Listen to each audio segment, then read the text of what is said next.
Now, as opposed to some of the other areas on this boat where there were literally a million cracks in a 2-inch length, areas along the lines like this, where it's just seemingly a random stress crack, just kind of one here, one there, they can be addressed slightly differently. Now, on the areas that were heavily crazed, we came in, we ground them down, and then we laid in chop strand matting over the entire area.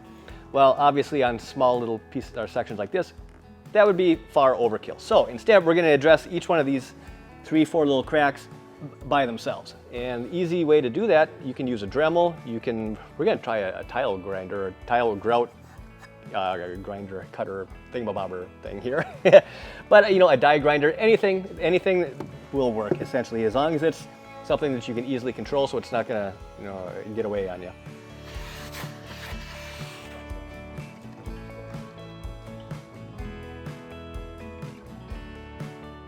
All right, so up to this point, we've got these areas prepped. Now it's time to actually fill them. And there's a product that works out extremely well for this, especially when we're talking about very small, very limited areas. We don't need to mix up 2 ounces of resin for anything.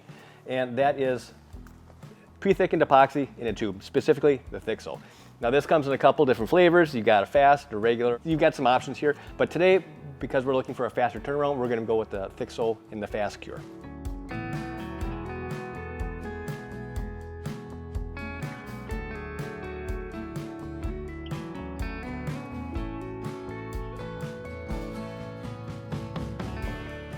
Easy peasy. Now it's time to have some fun, splash the boat, and enjoy the weekend.